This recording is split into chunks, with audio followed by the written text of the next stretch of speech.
Life can change in an instant. For many wheelchair users, the struggle to push forward is a daily challenge. After years of development and countless prototypes, we created Rib Grips, the revolutionary wheelchair hand rim covers with built-in ribs for ultimate grip and comfort. No more slick surfaces, no more heat burns, just pure, reliable grip. Rib Grips, empowering you to push forward with ease. Rib Grips, get a grip on your freedom. Discover the difference. Visit ribgrips.com and use promo code GRIP today. Looking for a great haircut or shave experience? Come to Champions Salon and Barber. Our skilled barbers and stylists are dedicated to giving you the best service possible. Whether you need a simple haircut or a complete grooming package, we have you covered. And while you're here, feel free to enjoy a complimentary beer and chat with our friendly staff. We have 2 convenient locations in Waco and Woodway, Texas. You can also book appointments online or through our app, making it easy to schedule your next visit. So why wait? Visit Champion Salon and Barber today and experience a cut above the rest. LOL. Yes.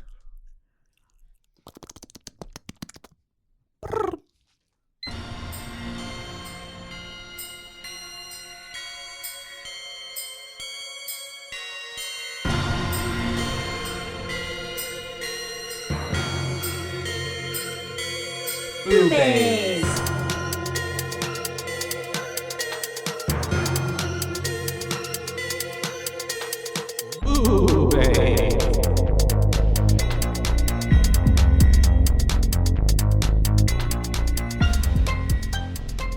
Hi. Hello and welcome to BooBaes. BooBaes. That's right. We're your host. I'm Caitlin. And I'm Joshua. And today we're here to talk to you about Whose house?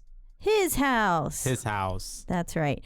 It is 2020 is when it came out. It was my pick from our Netflix series. Yes. I really enjoyed this film and I enjoyed it again while watching it a second time. Pretty good, yeah.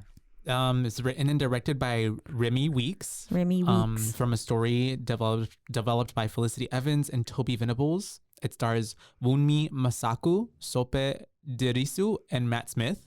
Matt Smith. Yeah, Matt Doctor. Smith. Doctor Who. Right? 11th, yeah. Yeah. Yeah, he was the 11th Doctor. Mm-hmm. He was the Doctor Who for a while, right? Yeah. I feel like I saw his face for a while. Yeah, he was. I feel like once the show made a comeback after like mainstream. Eccleston and Tennant. Tennant was probably one of the longest running Doctors, but I watched a lot of Doctor Who. I've never seen an episode. Oh. But I know Well, Matt Smith was a great Doctor. Of its existence. He was a great Doctor. I cried a lot whenever he regenerated, but that's okay.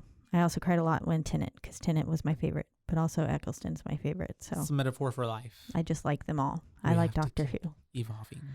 Yes. This film, which follows some refugees who are from South Sudan, seeking asylum in England. Yes. We join their journey basically in a transition from one lifestyle to another lifestyle, all while dealing with supernatural elements and a lot of kind of metaphor, symbolism, a lot of actual like emotion actually that ties into the film. And lots of metaphor. There's a lot of bumps in the night in this movie. Yes. Let's dive right in, right? Yep. We open with the scene of a father carrying what you would assume, or what you can assume is a father carrying his daughter. You're not, 1000% sure just because you just got into this movie. So you have literally no clue what's happening. Yeah, it looks like a dad holding their daughter. Yeah. Which one would assume, like you said, but it could be a lot of things, which we find out later. And we see them like kind of fleeing an area and getting into this truck bed. They're like shoving on multiples of people. Like way too many people probably to be safely in a truck bed. It's images that we've seen before in like, news and like things where like people were fleeing from war, from, struggles or any type of, genocide. Gives that much energy. Any war-torn country. And so they end up on that truck, the bed truck. And we have our other, I wouldn't say protagonist, but other main character, Rial, right? And she tells this young lady, she says, because they're looking pretty fearful, and obviously this is a little kid, so she's just like, I will protect you. Yeah. But then we quickly transition to their journey on a boat. in water, deep ocean, very nighttime, very rough seas. Already I'm thinking off the bat, like, this boat about flip over. Yeah, because it's also packed with way too many people that I'm sure it is way outside of the occupancy expectancy rate that it is supposed to have. So, yeah. And what does it do? It ends up, I think, like the motor stalls out or something, and then or something happens, but they end up all. Yeah, lots of them are in the water. What's it called? When a boat flips, it has a certain name. Capsizes, yes.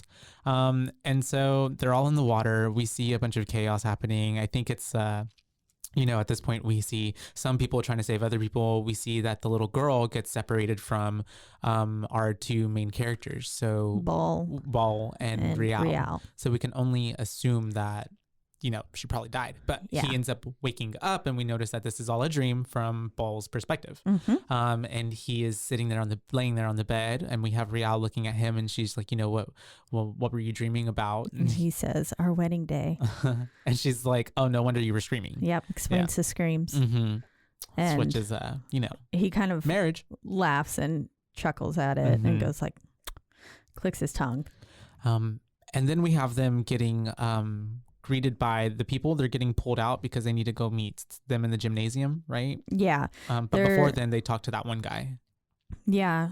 Who's, I don't remember really what they talked about. It's just pessimistic. He's just like basically telling them not to get their hopes up because you're not going to get released essentially. Yeah. You're going to be stuck here. Just like the rest of us. Just like we've been this whole time. You're not going anywhere. Yeah. But essentially we get led up to the people like 1, 2, 3, 4. It reminds me of Bring It On, but they're on a panel. And they are. Yeah, it looks like a panel of judges. And we do get a whisper, and this is where the lady is like, their daughter died last year. Yeah. So we are already alluded to what we thought happened already. Confirmed that Nyagak. I don't want to butcher the name, but I wouldn't. Yeah, that's as close as I would think it would be. Nyagak. I don't know. I think it's Nyagak. I think so.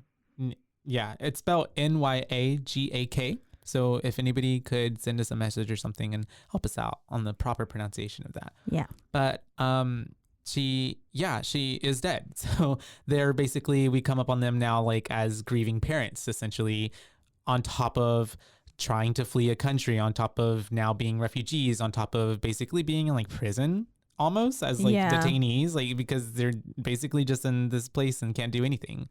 It definitely seems like it. They're being told essentially that they are being posted bail, essentially released on bail as asylum seekers. And they're giving them the laydown of basically everything that they're going to have to do and everything to maintain and stay. It's a lot of rules on bail. Yeah, just like if you were on bail. Like and you were in or prison and probation, you have to follow all these rules. So basically, they must not miss a single report. Once a week, I believe it is. They have to check in. Yeah, and they can't miss a single report. They're going to be allotted 74 pounds a week, and they can't supplement it in any way. Can't work. Can't do anything. Yeah, so they just have to exist off of 74 pounds a week, which in 2020 is not a lot.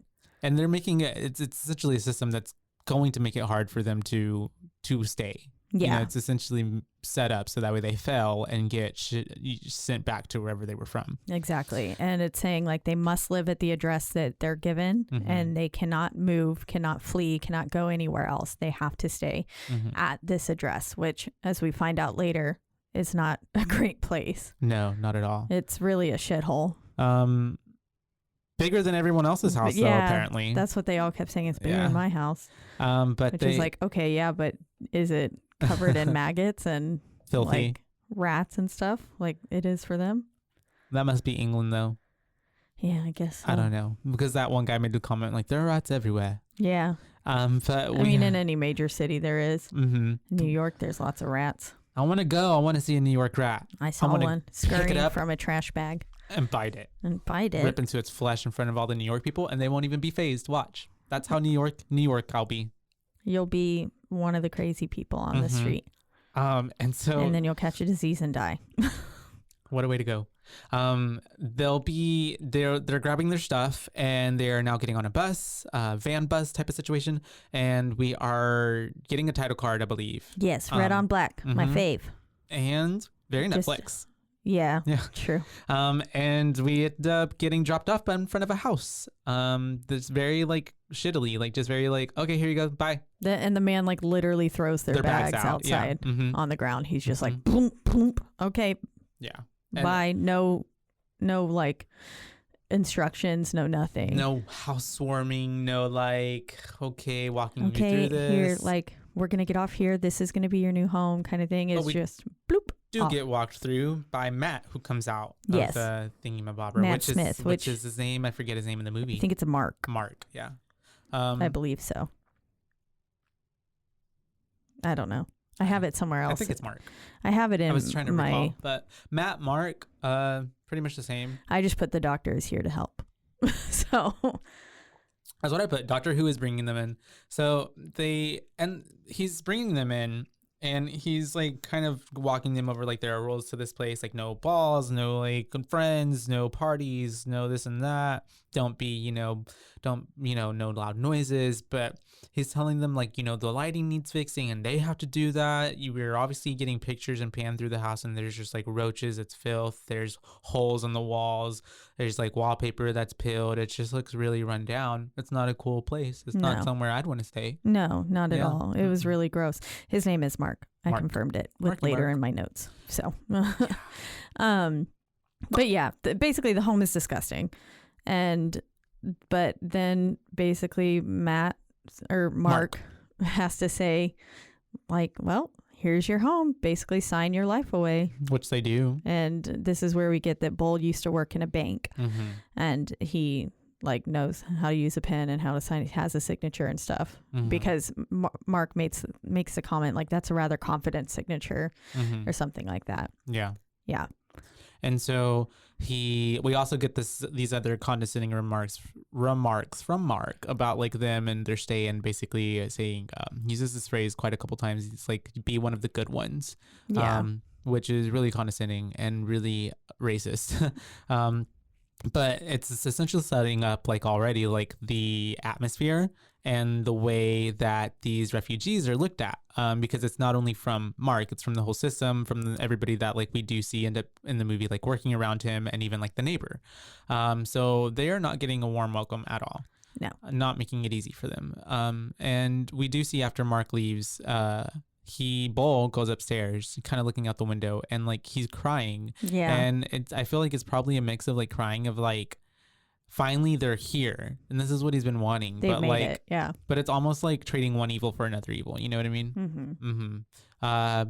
But also like I'm sure it's like a mix of relief, a mix of like, damn, like what are we getting into? But Yeah.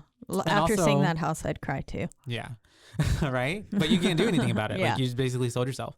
But now we have Rial, and she's taking the beads off of a doll and she's making a necklace. Yeah. And it was Nyagak's necklace Mhm. or doll. Mhm. Yeah. And the little beads were on like the skirt of the doll. And And she just conveniently pulls it off and it's Yeah. all set in a necklace. I was like, where's Well, the that worked out. clasp? I don't know. just get a little tie. That's Tie. Yeah. it. A little knot, loop knot. So it's nighttime now. We're laying down on the floor. And they're having some pillow talk. Essentially, they're just kind of conversing. That's not a word. They're having a conversation, and they are Conversing is a word. converse. Yeah. I don't think it's Conversing's a word. You converse. conversate. You conversate, but you don't converse. Yeah, you do.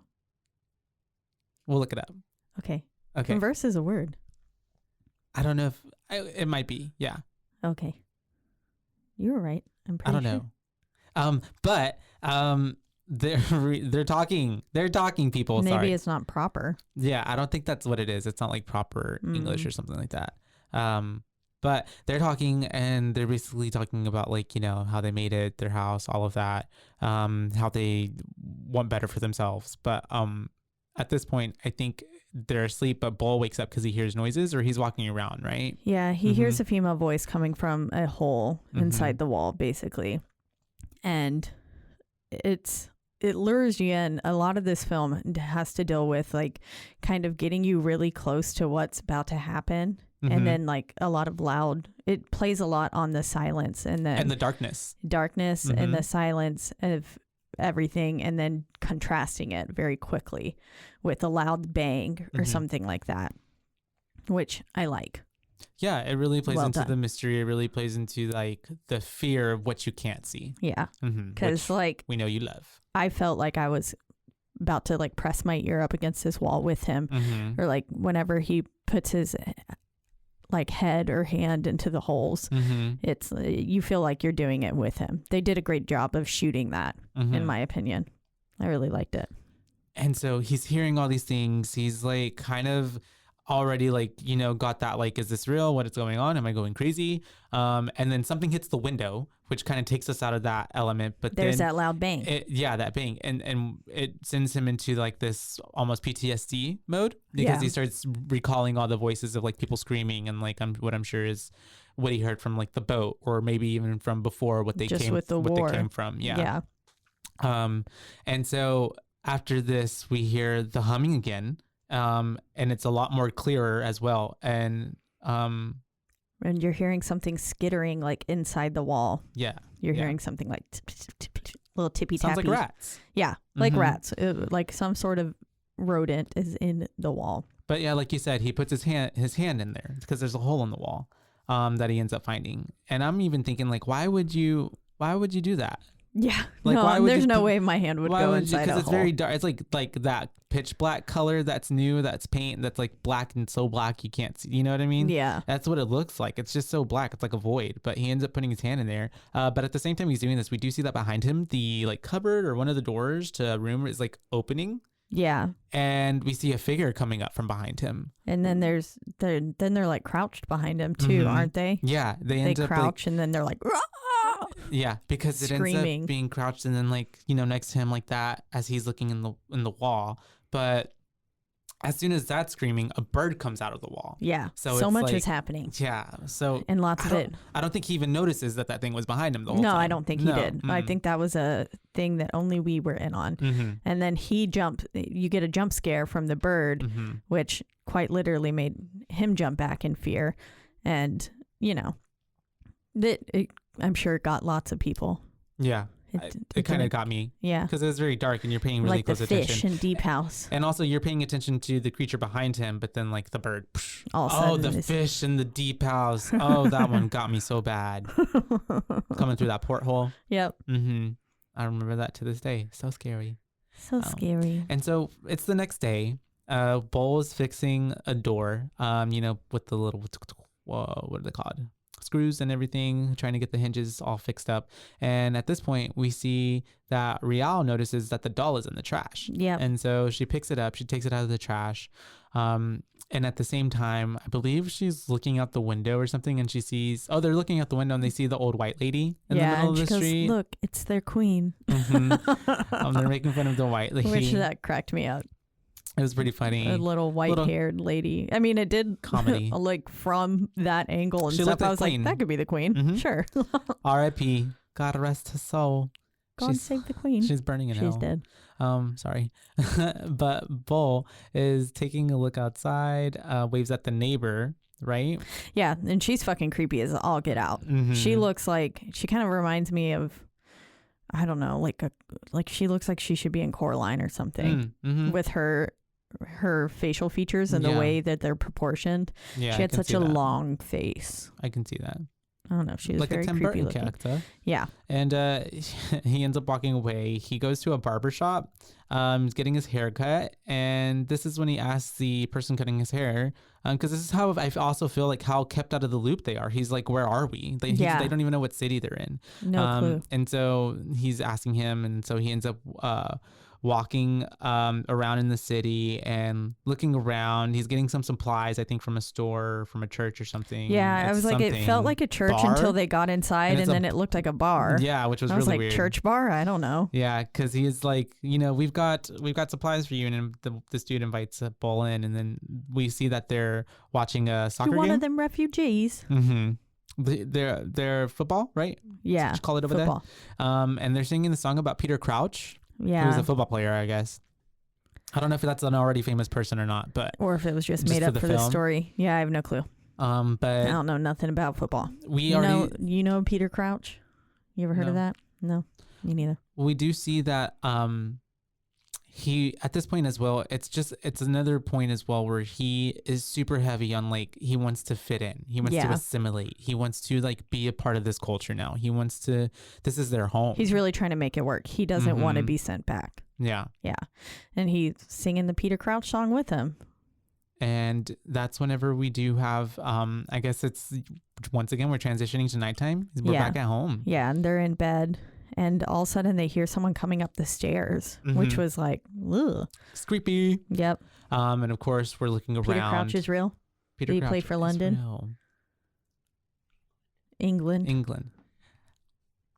So cute. London, England. And so we have, at this point, he's looking around, checking the house out, and he's getting so spooked that I think he senses something else behind the wall again. So he starts to peel off the wallpaper, right? Yeah, and the light's not turning off either. That's right. He like can't get the light to turn out, which I thought was kind of weird. Since they come when the lights are off. Yeah.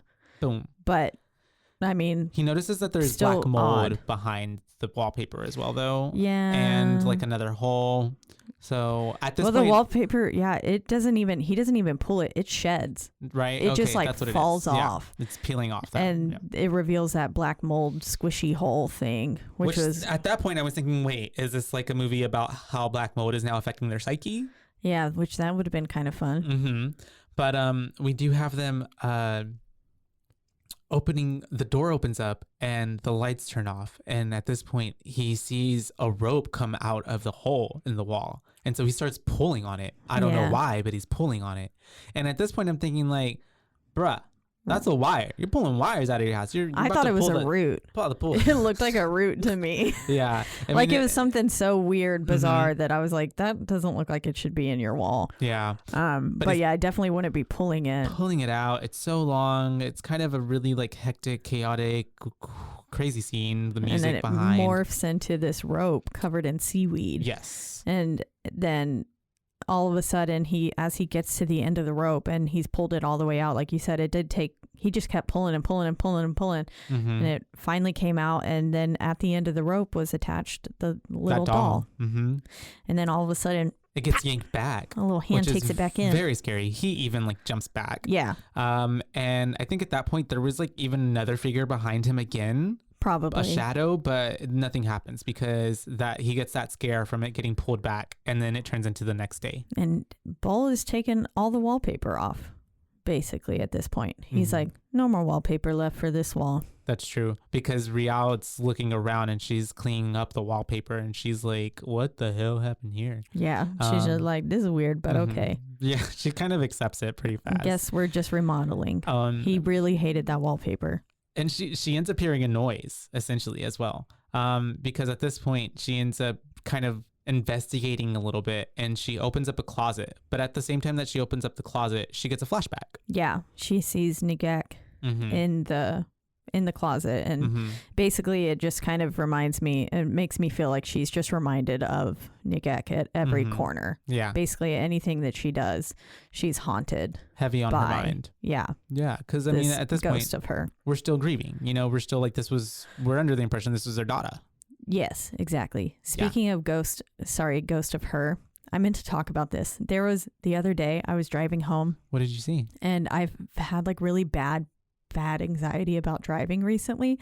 Like just like an anxiety about death. And I was driving home from Dallas, and it felt very like a log truck drove by. Final Destination. And then Ghost of You by My Chemical Romance came on, which was like, the chorus literally says, she's never coming home, never coming home, never coming home. Did you change the song? I did. Okay, good. Yeah, because I was like, nope, this is starting to get a little Pull over to the side of the road. Too freaky. And I was like, I'm not a fan. Red flag. Yeah. I was like, I've seen Final Destination. I don't need this. One too many times. Anyways, sorry. Well, I'm glad you made it. Yeah, me too. But no, that's funny. I have those moments too. Freaks me out. Driving in general. Spooky. Yeah. We put our lives in danger every single day getting on the road at any moment in time. I know. Like, because any little thing. It could not even be like a major, not your fault. And one, it could also like not even be like a major accident or something, but like you just get hit in like just the right way, like you could impelled lung, dead. Yep, dead. Took the ambulance too long to get there, you're dead on the way. Like, you know, like too many things. Yeah. Too many variables. But like, anyways, yeah, we're getting back. Riel is having that flashback and stuff. And then we're now with Ball, who's shopping, and he's in buying a supplies. hardware store, and he picks up a hammer, and he's picking up this hammer as well and studying it. And you can tell he's like grabbing it like you would have grabbed a weapon, and he's like thinking in his head like, well, this could come in handy in case something spooky happens again in the house. Because he's also ready to knock some ghosts out. And I think also at this point, because even though he's seen the things, he's like in denial. He's like very much like trying to not make this a thing, and he's ready to defend his home. Mhm. Like, he wants to, this is his home, he's gonna stay there. He's not gonna let some ghosties scare him out, basically. And at the same time, we're cutting back to Rial. She decides that she's going to leave the house. She wants to go to the hospital, I believe. Yeah, the doctor, which at the beginning, that was like the one little bit of information was Mark drew them a map to the doctor down the road. But clearly his map is not super helpful, especially when you have zero fucking clue where you are. Exactly. Yeah. Whenever you're in an unknown place. Yeah. And so she ends up following this map, but unfortunately for her, it kind of leads her into this neighborhood that's kind of almost like a maze. And she gets lost. For some reason, she sees the same little white boy a couple times playing soccer, and I don't know if that's football against the wall to make us feel like she's going in circles, but he was definitely in a different location. Yeah, so I or don't know is if that he a was ghost? for us to make us think like, is he one of the ghosts? What is this? Yeah. But she ends up getting to the spot where it's kind of open area. We see these young three men playing, and so she walks up to them, and I believe presumably she probably thinks that they're going to be kind to her or help her out because she sees them as the same skin color as she is.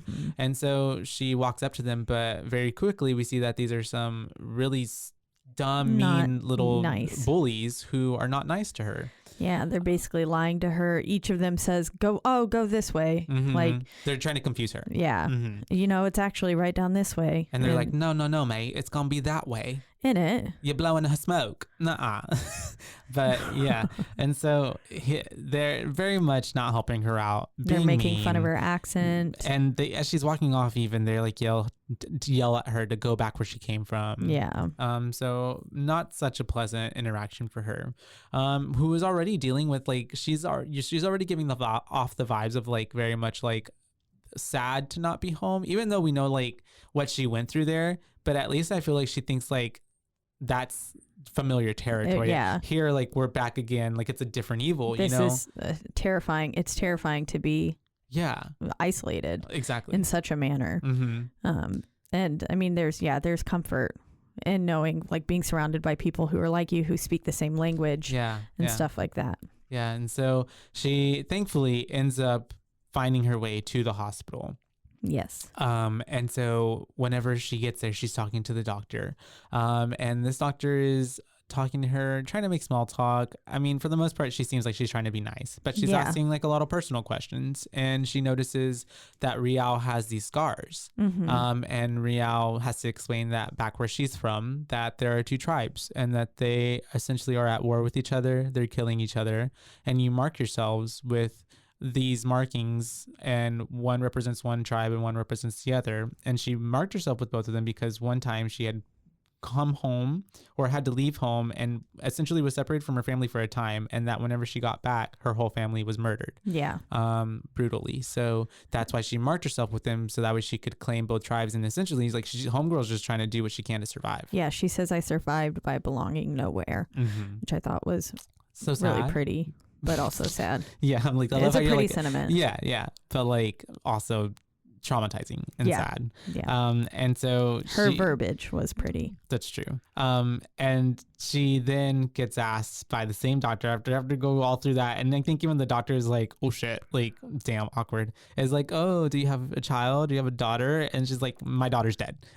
She died when we crossed the sea. And this doctor lady's just like, okay, I'm gonna stop talking, literally asking questions, because this is really dark. Poor lady. And so we end up having Rial coming back home. And at this point she tries to get back into the house, but we see that there's some like white girl taking a leak like in front of their window.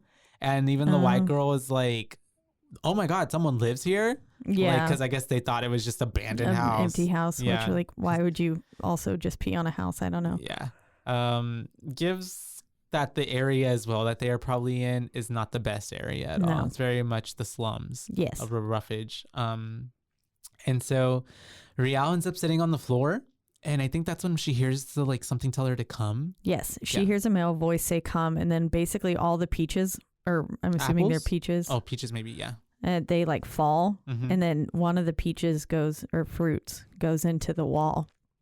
And then Bull comes home, Mm-hmm. right? That's what I have. Because she sees something, but that's all we see, that she sees something, but that's it. And But then it cuts we don't to see what she sees. Exactly. Yeah. And so then it cuts to, once again, they are having dinner. I believe they're on the floor again, and he brought home like takeout essentially, and they're in like these metal pans, and so they're trying to eat it. He brings silverware. Oh, for that's them what to it use. is. The utensils. That's right. Yeah. Because they come from where they're from. They're customary to like eat without utensils. They eat with their hands. Mm-hmm. And so she says like she doesn't like it because it makes the food taste like metal. Well, yeah, that's all she can taste. Ever since then, ever since seeing that, I've been like trying to see if I can taste the metal. The metal? Mm. Yeah, with my silverware. I don't know. I don't know. Yeah, I couldn't really taste it. I don't taste the difference. I do. But he did say you'll get used to it, so I just think that we're used to it. We probably are. We know no different. Yeah. For the most part. And so they're having dinner, they're having conversation. And at this point she starts to talk about, actually he's talking about how they can start a new family. Yeah. And this really kind of ticks her off. You can tell already. And especially we're thinking like, damn, like they just lost a kid. Why is he mentioning like, let's have another baby? A year later or something. Too soon. And so she starts bringing up how when she was younger and she was growing up in her village, her mother told her a story about an apeth. Yes, once an honorable but poor man who wanted a home of his own. Did you have the story written down too? No, I don't. Okay, great. He stole from others, stole from this old man, and that man was an apeth, a night witch. And he didn't know that when he built his home, the apeth would live there too. The walls whispered spells and consumed the man entirely. And I liked that. I thought it was cool. Yeah. Yeah, very basically much. A peth is like a boogeyman, ghost story. Boogeyman, yeah, kind of. But maybe tying in a little more into like spiritualness, I guess, in a sense. Definitely. Because she does say she believes that the apeth followed them from the ocean here into this house. Has risen from the ocean. And she, it told her that they don't belong here. And it also told her that it will guide them back to their daughter. Yep. And he's, basically saying like, that's crazy. He's gaslighting her essentially because he's also seen some crazy shit. But he's like, yeah, I know. Which I was like, he's saying there's no witch. And I was like, boy, you have seen a lot of stuff to be to like, not just be like, oh, you're right. Oh yeah. There's a bunch of shit going on that's weird. Deep denial and gaslighting her to make it seem like there's nothing going on because he's saying like they're just grieving and that they need to leave it in the past. And he is calling her and then she basically says like, you know what, I was gonna basically tell myself like this was all made up. I was seeing things, but now that I see your reaction and I look into your eyes, I know that you've seen the same things I've seen and you are a liar. You are a liar. Yep. Which was good.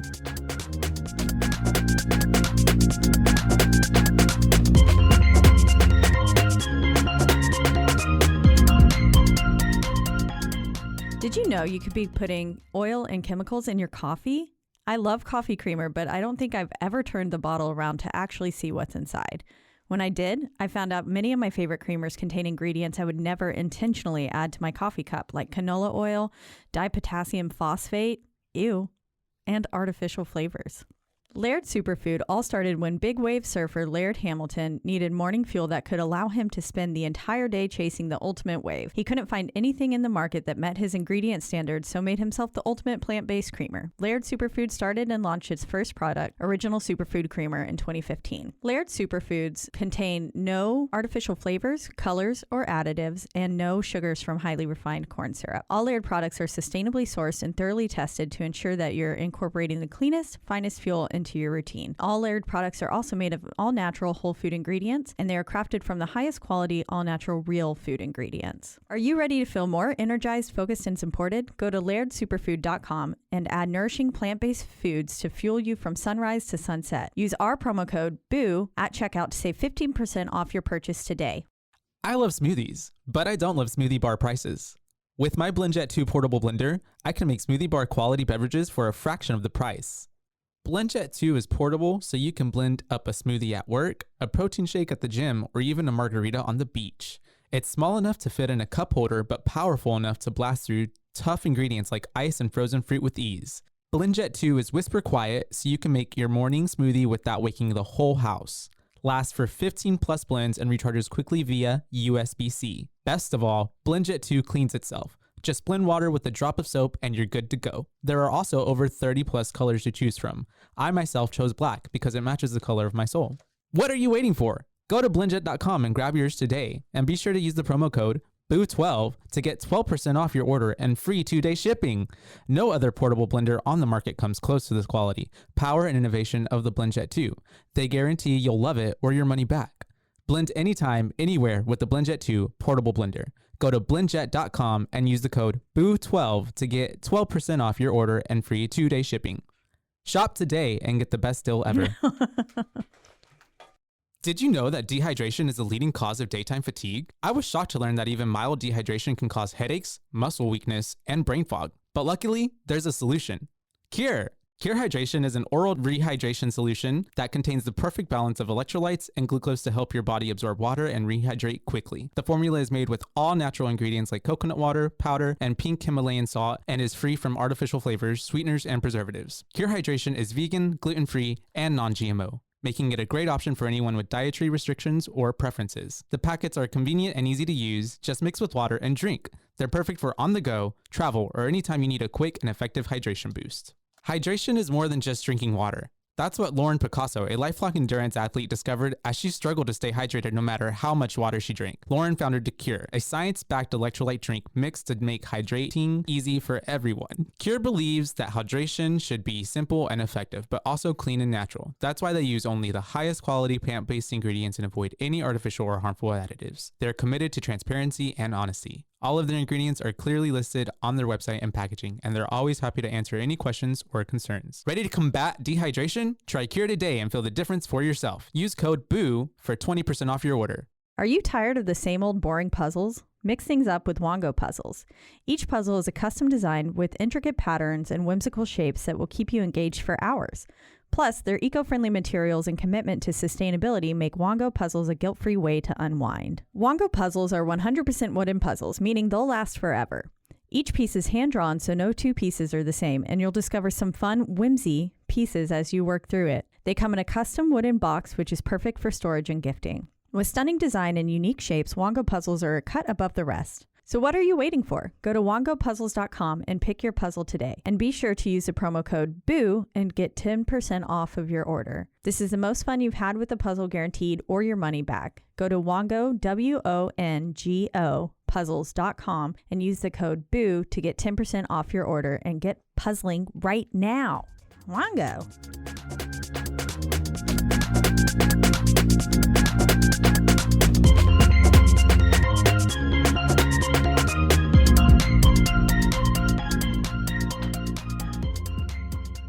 Nighttime again, and Ball starts messing around with the wallpaper. Yeah, he's pulling it all off again. Because he heard something. And then he ends up, I don't know, he sees that there's someone or some entity at the end of the hallway. Yeah, walking in the other room, which I think is the kitchen. Which is pretty creepy. And at this point, I think he's holding this candle, but the candle gets blown out. Yeah, I think we see someone walking in the other room, and then he sees a tiny figure, which we can assume is Nick Eck, scurrying through because it's yelling, "Mama!" And then he sees her on the floor. Yeah. Yeah. And that's whenever he ends up getting attacked and almost stabbed. Yeah, because she hops on his shoulders and is ready to basically slit his throat. Oh, right? Yeah, for the most part, because he's struggling to try to turn on the light that's in the house. Yeah. And he ends up finally getting it on. And once he does that, he runs out of the house and he ends up going into the backyard. He looks very petrified. The neighbor, like, is looking at him. Lady. Yeah, is looking for him at him from the window, and he just kind of smiles back at her. Just petting her cat. But yeah, he looks back inside, and it's just pitch black. And he's, I guess at this point, like, he can't deny it. Like, he's like, what the fuck was that? And so we do see that Rial is at the stairs. Yeah. And she finds the doll in the closet, right? At that point. Something like that. Yeah. My notes just say next that he comes in and says everything is cursed. Oh, yeah. Because at this point, he's like freaking out. And so he ends up grabbing everything and he starts burning it. It all needs to be destroyed. Everything they brought. He like takes the shirt off his own back and starts burning that. Like, they need all new clothes. They need new everything. Everything is cursed. Yeah, everything that they brought with them. And he even like rips off the necklace off of her neck, essentially, even though she's like pleading with him, like, no, please, not the necklace. Don't leave me with nothing. Yeah, basically. Exactly. And so at this point, the next day, Bo goes shopping, and he wants to look more like the Old Navy ad. Exactly, like the people who they're around. And so he's trying to get clothes that match the mannequins on the ads. And at this point, he gets back home and he starts working on the wires at home. He's trying to get things cleaned up. Rial starts helping. And then we're back again at having dinner. At this point, they're now sitting at a table, which I think is also supposed to like show to us like how much he is trying to force them to like to the customs of like what people do here. Yeah. Even like behind closed doors, you know, essentially, like that's how much it is. Like, not even in their home can they do things that they used to, you know what I mean? Yeah. So he ends up, they're talking and having conversation. He's really pushing on her to like, we need to assimilate. Like, we need to like, you need to use the utensils and stop eating food with your hands. And at this point, she brings back up that she's been talking to the Apeth, and she says that because doesn't he kind of catch her? I think that's talking to Nagek. Yeah, I think so.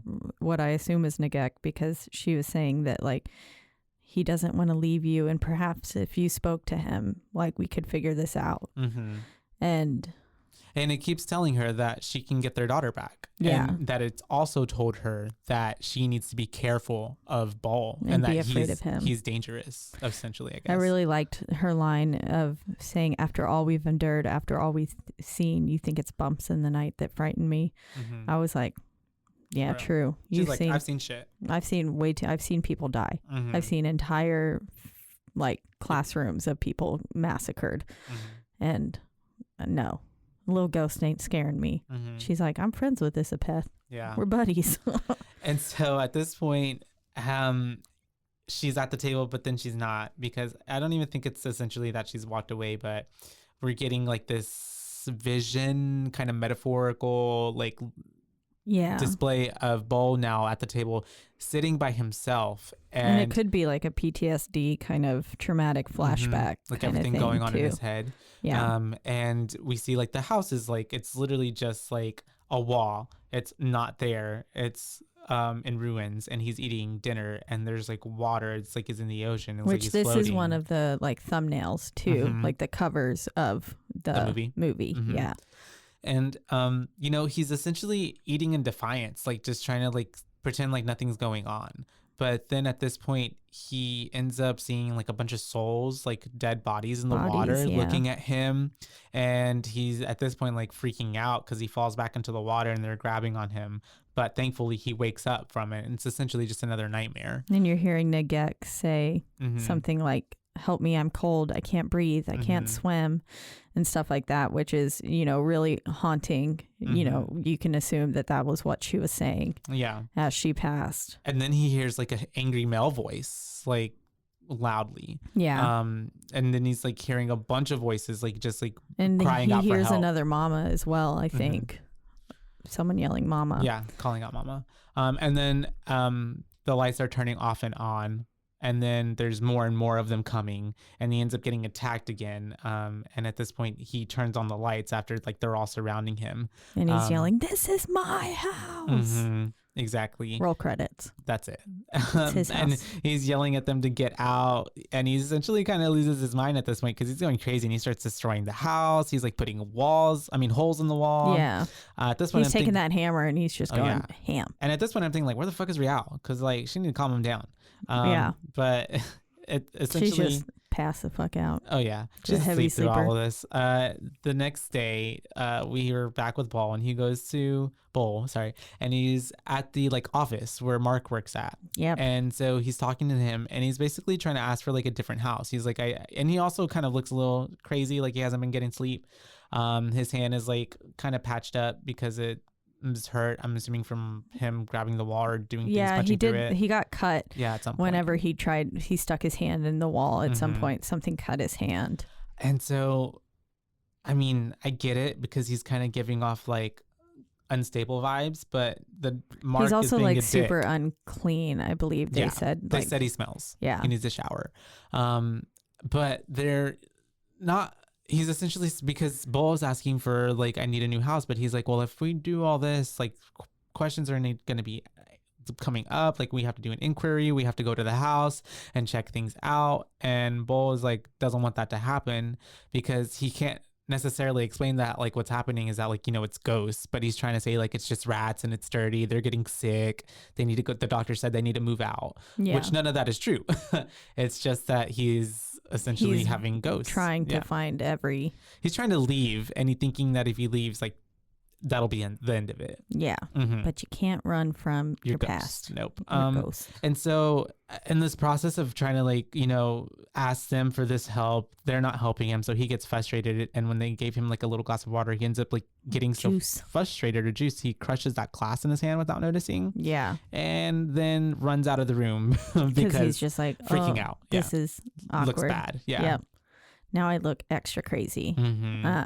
We're back at the house though, in Rial. Here's Mama. Yep, and Nugek has brought back the necklace to her. Found it in the little fire and brought it back. And then she sees all those eyes in the walls, like all those people's faces in the walls looking back at her. Yeah, it's pretty creepy. And then because Bull just went and made quite the scene, we now get a house visit from the people who are running Mark and, like, I guess his colleagues. Yeah. And so they're coming there, they're inspecting. Bull is really trying to play it up like, yeah, those are big rats, like, you know, whatever. But at this point, they're trying to be like, you know what, we got to report this. And Bull is like, you know what, no, like, I'll fix it. I promise, like, give me some time. You'll see, like, it'll be okay. Come back. Yeah. And then fucking Rial shows up and she's like, we have a witch. Have you told them about the witch? And he was like, what? And she was like, it torments my husbands with visions of her. And it was just like, I was laughing. Oh, yeah. But I was like, fucking Rial. I was like, of all times for you to pop up.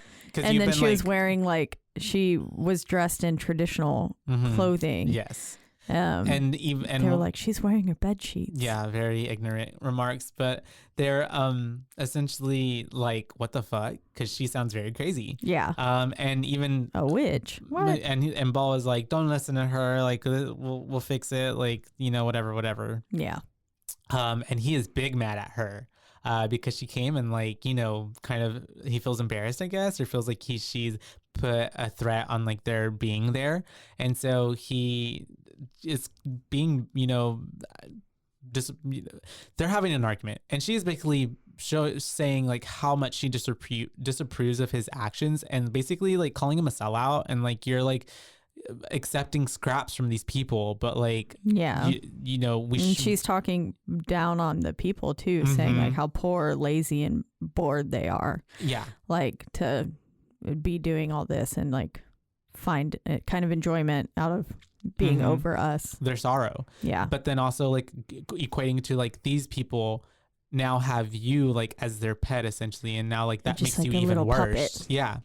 And so she they're going at it, and then I think that's whenever she tries to, like, say, like, how quickly you forget your daughter or something like that. And how quickly you forget everything we went through to get here. How quickly you forget our daughter. And he puts his mouth over her hand, or his hand over her mouth, and like tries to shut her up, and is like, I'm grieving too, or all this and that, and all this stuff. He tells her, "You're sick. This is our home." And then he loses his goddamn mind and is holding her hostage. Yeah, he basically locks the whole house up. He like breaks the locks off of the windows and doors so she can't get out. Because she was saying like, "I'm gonna leave with or without you." Yeah, and he's like, "The hell you are." Yep. You're not going nowhere. And then basically then we get her calling him a thief. Oh yeah. Yep. And she said, "Your life is not yours. You stole it, and repay what you owe." Or is this where the apeth comes in? Well, because the apeth comes in, and at this point, because this is whenever he actually sits down and he's on the couch and he's like, basically inviting it, like, "Come and get me, like, talk to me, like, we're gonna settle this right now." Yeah. And so it turns into like almost like a vision, like kind of sequence where he's transported to somewhere else. And then we have him talking to the apeth, and the apeth is basically saying like, "You need to give me your blood." Your for life her. for Negex. Exactly. So you can get your her body back. for hers. And Bull is basically saying like, "Why can't you come get me yourself? Like, why can't you hurt me?" And he ends up putting his hand in the fire that's there, and he ends up realizing like, you can't get to me. Pictures can't hurt me, he says. And yeah, he's basically saying like, "Do your worst, like, come in to this house, like, I invite you, ghost. But you're not real. You're fake. And he's taunting him. And you're a figment of my imagination." And then that's when the thing is like, "Why don't you sleep?" And then that's when he was like, realized that when he sleeps is when he dreams and he's making him face his fears, basically. Yeah. So it's like he can never have any peace. So essentially he's tormented by day, and he's also tormented in his sleep. Yeah, and even though that the all the memories can't like physically touch him or kill him at this point, like he is still basically tormenting him. Like he's at his mercy. His has whim. A whole hold over his entire life. And so at this point, we do have Rial coming up and noticing that Bull is on the couch. She sees him in a trance, and he's like peed on himself. And she takes it upon herself at this time to be like, "I got to get the fuck out." So she ends up trying to get out. He does kind of come up halfway out of it. He tries to stop her, but she ends up being able to get away. She stabs his leg. Stabs him in the leg and blocks him into that room with the closet with the broom on the door, right? Yeah. Yeah. And so she gets out. She's running away, but as soon as she gets out of the house, it like transports her into back where they were from. Yeah, she's like back in Sudan now. At a school. We see her going greeted by one of her old friends or colleagues, essentially. Yeah, it looks like she worked at a school of sorts, and she goes in and she sees all of her old friends and stuff, and the children. There were children in there. It definitely looked like a classroom setting. Oh yeah, for sure. And she sees all of them, and she looks at them, and she says like, "I know what you are. This is just a dream," kind of thing. And so we're basically back to where she was before she escaped, before they escaped the war zone. Yeah, because Bull is calling out for her, looking for her, and he ends up finding her coming out of like this little cabinet in the corner of the room. And we see that this is essentially a flashback because she looks terrified as she's like sees what's on the other side of the room that we can't see. And as the camera pans around, essentially what I can assume is that all these women that she was just hanging out with in this vision of the past were murdered and slaughtered, and they're just like bodies in the room. And she was hiding inside a cabinet and survived, which I imagine has to have a lot of guilt, knowing that that you were in there and you survived while everyone else perished. Yeah, a lot of survivor's guilt. Yeah. And so we see that they're hiding on a roof. And we see these people with guns walking in the foreground, and we see this man essentially on fire walking and then falling to his knees. Which was wild. Yeah. Which is pretty crazy that people have to go through that. Yeah. And so we see like all the terror that they were trying to flee from. So we can understand, it's trying to give you more understanding of how desperate they are to leave, which kind of paints later on like why certain actions are taken in order for them to break free of like the suffering. And also it shows you just like kind of exactly how much Riel is haunted by it, the fact that she's willing to go back. Yeah. And so she takes it very seriously. They end up at this point. This is where we see that they are walking up to like a bus that's trying to take people away from their situation. But the bus there's all these people around it. It looks like it's about to get mobbed, and the people on the bus are saying there's only room for like a couple more, but it has to be children. We're only taking children. Yeah, women and children, or like families. Very Titanic. Basically. And so he literally picks up a little girl that is right there in front of the doors, and he's like, is this not a child? Yeah. Essentially. And that's whenever we really get to find out that this was never their daughter. Yeah. He literally stole her right from her mother's hands. because they get on the bus and we see the mom literally as the doors close, right? And then at the back of the bus, like screaming for her child. And this child is screaming like, mama, mama. And they took her. Yep. They took her, and that bus drives away. And it really drove it home whenever you see this mother like chasing after the bus, screaming at the top of her lungs, like blood curdling screams for her child, and then just falls to her knees. Or did she get shot? No, I think she just fell to her knees. She just fell to her knees. There were gunshots happening as well. So I was like, oh God, did she die?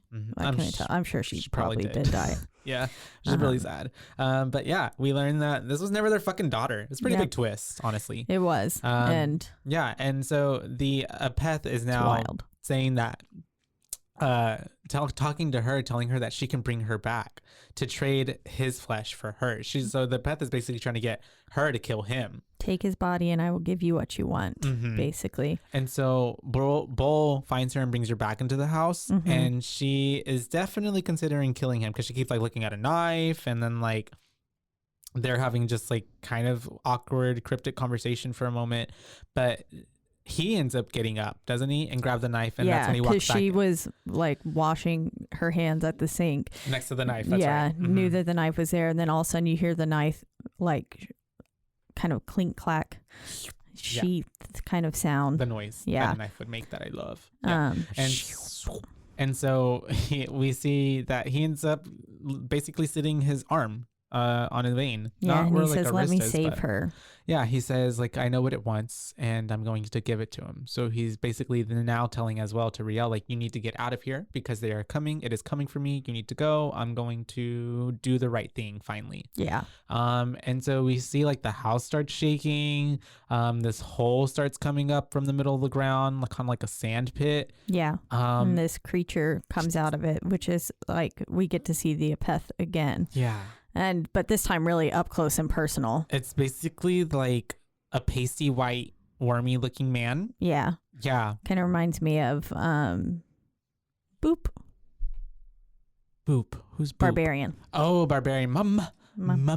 The barbarian lady. Yeah, I can see that. But with like a wig, like without the wig. Yeah, just a bald version. But yeah, it's pretty and he's gnarly. got really creepy eyes. Terrifying. They're like black eyes with these tiny little. It's like if they had black eyes, but you were seeing the reflection of like a lamp or something in the eyes. So it was just this tiny like glow that was happening from the middle of these black pupils, and it was pretty scary. And it comes out and it grabs Bull and it starts pinning him to the ground, and it starts digging into the cut into his flesh, and it's like getting putting so much into him that it's hand like into his arm, peeling the skin. It looks pretty bad. Yeah.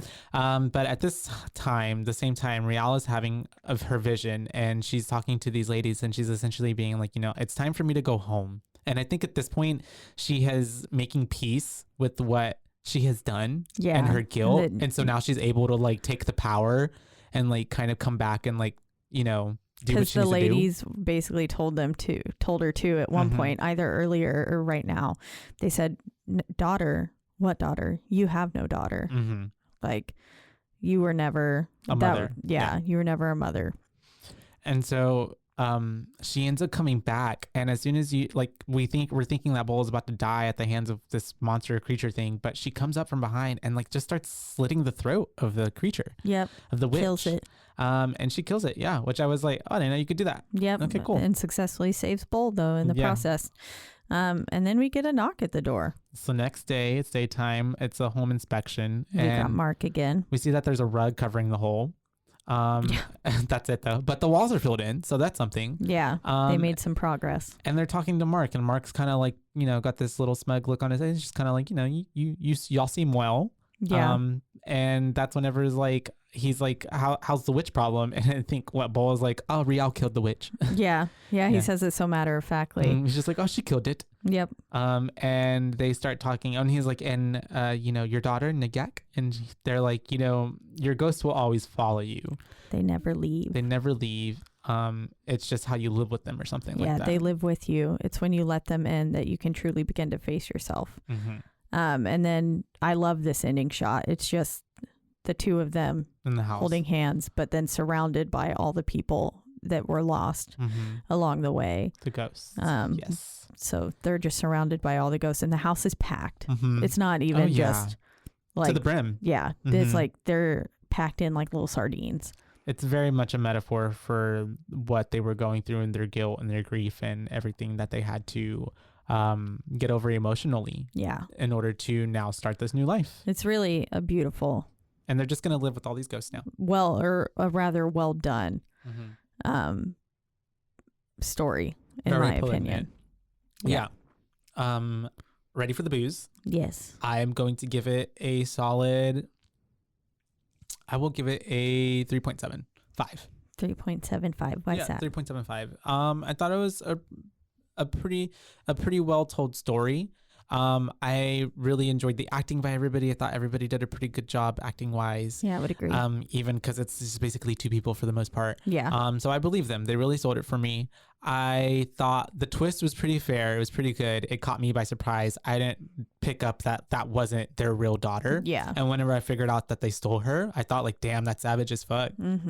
But I also understand like where they were coming from. Just they were trying to save themselves. Yeah. And you make a moment that you make a decision in a moment of an instance that I'm sure that when you're faced with such a terrifying situation. And obviously like they were going through so much guilt that like they know what they did was wrong. He knew what he did was wrong. And I don't know that necessarily, like I'm almost drawn to between the whole, I don't know if any of it was all matter of fact and real, or if everything is just a metaphor for their guilt and like they were going through these things like crazy, or if there really was a witch, like, and this evil thing that tried to kill him. I don't know, like, but I like that leaves it up for like interpretation. It's kind of like meta, makes you think a lot. It's really pretty. I think it could be a combination of both. It can, and I think that. Well, I don't know. I think I'll give it a 4. You know what? I'll just give it a 4. It's a pretty good story.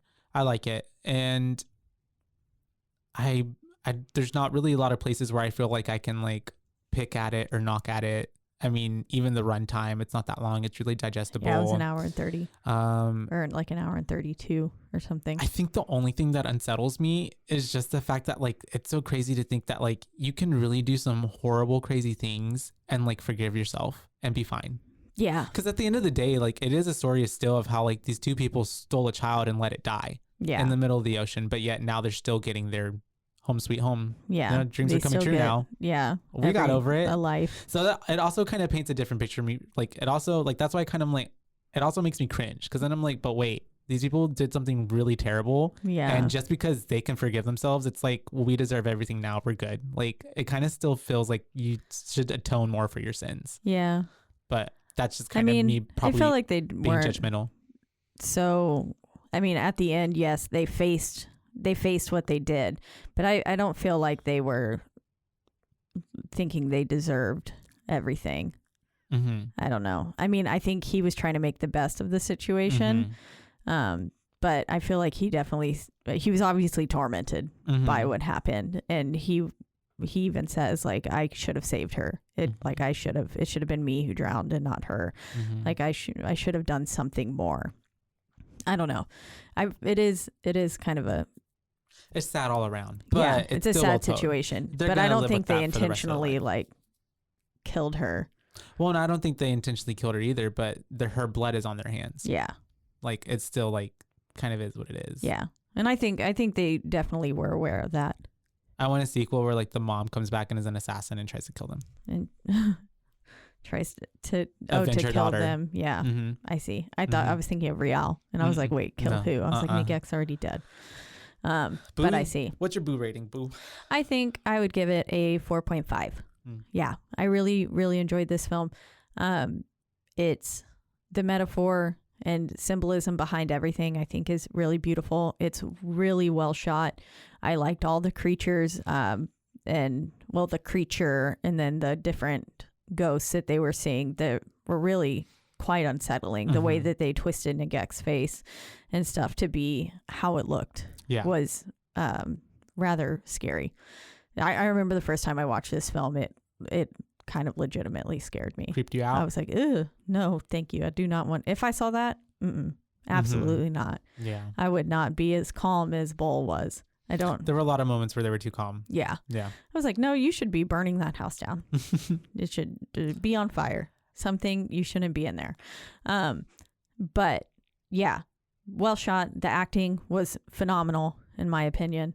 There wasn't any moments where, like, I felt like you really felt all of the emotions that they portrayed whenever they were experiencing like true sadness, or like the moment whenever Bull was crying in front of the window. I really liked that scene in particular. I thought he did a wonderful job of displaying his emotions and really connecting it to the audience. And I feel like you really were drawn in with what he was feeling in that moment. But yeah, overall, it's a fantastic movie. Would definitely recommend that people watch it. Yeah. If you haven't seen it, it's on Netflix. That's where we watched all the movies this month. Yep. So, please do yourself a favor and go watch it. It's a really good, easy watch, like we said. Shout out Netflix. Yes. But yeah. So we got about 4.3, 4.0 and a 4.5, 4.3. Yeah, something like that. But yeah, overall, I mean, it was a good watch. And and a lot of it was well shot. And like you said, a lot of those moments between like when he's at night and he's like having those encounters with the ghosts and everything. Yeah. It's pretty creepy. It's pretty scary. Yeah. It's like a really... Makes you hold your breath. It's a really pretty horror story, I guess. Like it's a horror movie, but it's like there's so much heart and emotion and metaphor into it because it was very symbolic. Artsy. Yeah. Like art house kind of. Especially in the visions and all of that kind of situation. It was very well done. Well, guys, once again, like always, we're in the lovely Rogue Media Network studios. That's right. They take great care of us, and you can listen to us or any of the other amazing podcasts that they have on this network at roguemedianetwork.com. That's right. Or you can listen to us on a slew of other podcasting platforms, the biggest two being Spotify and also Apple. But wherever you do listen, don't forget to rate, review, like, and subscribe. That's right, because that is the only way we can get ahead in this world. And if you would like to reach out to us and let us know your thoughts on His House, or if there's any other films on Netflix that you're like, ooh, I really want you to cover this one, you can reach out to us on our one social media platform, and that is Instagram at BooBaes Podcast, and that's BOOBAES, because we're your BooBaes, not your BooBabes. That's right. And until next time, we don't know what we're covering yet. We'll figure it out. We'll figure it out. So join us for the ride. Yep. Bye, Baes. Bye, Baes.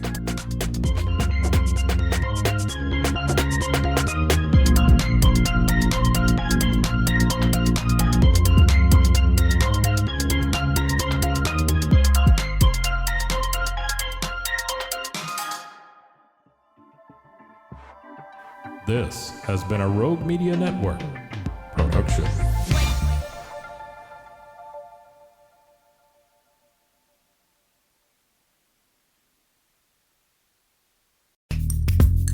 Are you a podcaster? Let's talk podcast hosting. Are you tired of your current podcast host? Need real support in a community that gets it? At Rogue Media Network, we offer top-tier podcast hosting services to help you thrive. From hosting and distribution to dedicated support, we've got you covered. Starting as low as $25 a month. Join our community of passionate podcasters today. Contact us at hello@roguemedianetwork.com.